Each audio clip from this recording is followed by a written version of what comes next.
Welcome our YouTube channel GS with Aansu. 68 BPSC PT और बिहार सचिवालय सहायक के लिए साइंस का सेट प्रैक्टिस कराया जा रहा है, जिसमें आज हम लोग सेट नंबर 18 को लगाने वाले हैं। इससे पहले सेट नंबर 1 से 17 तक ऑलरेडी करा दिया गया है। जो लोग नहीं देखे हैं तो वो लोग प्लेलिस्ट चेक कर सकते हैं।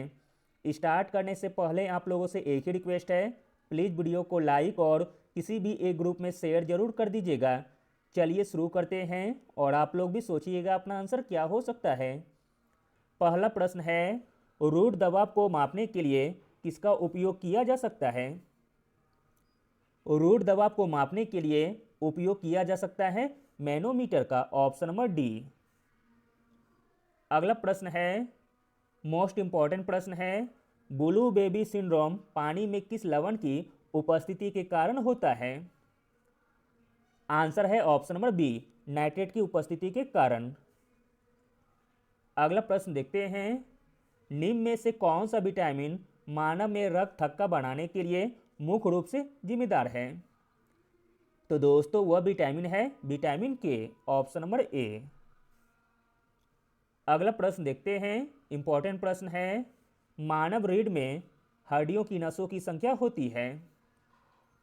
मानव शरीर में रीढ़ की हड्डियों की नसों की संख्या होती है 31 जोड़े, ऑप्शन नंबर बी। अगला प्रश्न देखते हैं, निम्नलिखित में से कौन सी विधि प्रसिद्ध भारतीय व्यंजन ढोकला बनाने में शामिल है? तो दोस्तों वह विधि है किण्वन विधि, ऑप्शन नंबर सी। ढोकला बनाने में शामिल विधि किण्वन है। यह चावल और विभाजित छोले से प्राप्त किण्वन बैटर के साथ बनाया जाता है। अगला प्रश्न देखते हैं, मोस्ट इंपॉर्टेंट प्रश्न है, बुलेट प्रूफ गिलास बनाने के लिए निम्नलिखित में से किस बहुलक का उपयोग किया जाता है? बुलेट प्रूफ गिलास बनाने के लिए उपयोग किया जाता है वह बहुलक का नाम है लैक्जोन, ऑप्शन नंबर बी। लैक्जोन एक प्रकार का पॉलीकार्बोनेट यानी कार्बोनेट समूह से बना थर्मोसेटिंग पॉलीमर है। वे कठिन हैं और स्पष्ट रूप से पारदर्शी हैं। अगला प्रश्न देखते हैं, ग्लूकोज में कार्बन का परसेंट है? ग्लूकोज में कार्बन का परसेंट है 40%, ऑप्शन नंबर ए। अगला प्रश्न देखते हैं, कैंसर के उत्पन्न होने से संबंधित जीन डैश कहलाते हैं? कैंसर के उत्पन्न होने से संबंधित जीन कहलाते हैं ऑन्कोजीन, ऑप्शन नंबर डी। अगला प्रश्न देखते हैं, निम्नलिखित में से किस फूल को वनस्पति रूप से नार्सिसिस के नाम से जाना जाता है? तो दोस्तों वह फूल है daffodil, option number D. Daffodil फूल को वनस्पति रूप से नार्सिसिस के नाम से जाना जाता है। अगला प्रश्न देखते हैं, इंपॉर्टेंट प्रश्न है, मनुष्य की समान स्वस्थ आंख के लिए स्पष्ट दृष्टि की न्यूनतम दूरी कितनी होनी चाहिए? आंसर है ऑप्शन नंबर डी, 25 सेंटीमीटर। अगला प्रश्न देखते हैं, इंपॉर्टेंट प्रश्न है, प्रकाश रासायनिक धुंध यानी कि स्मॉग में सदैव होता है? प्रकाश रासायनिक धुंध में सदैव होता है ozone, option number B.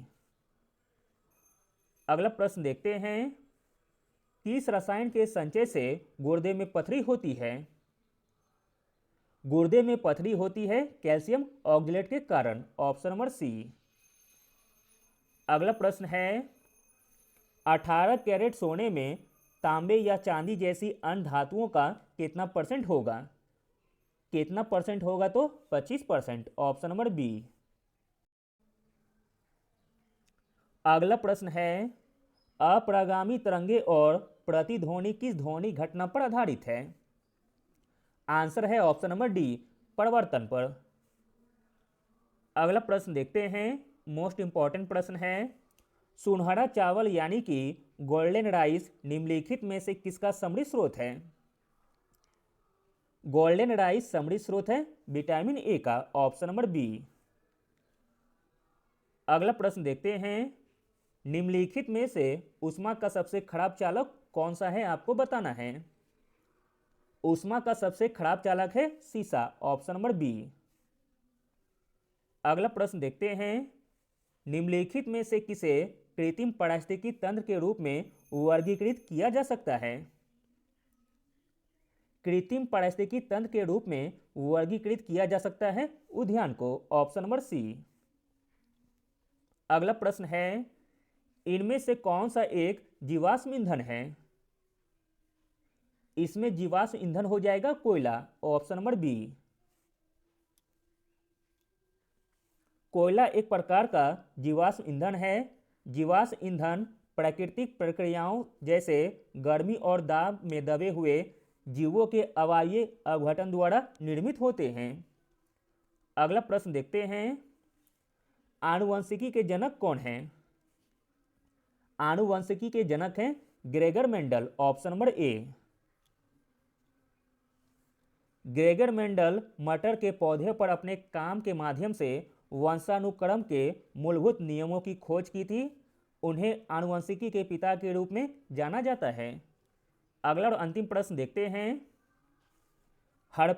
Herpetology किससे संबंधित है? हर्पेटोलॉजी संबंधित है सरीसृप और उभयचरों का अध्ययन से, option number C. Thank you.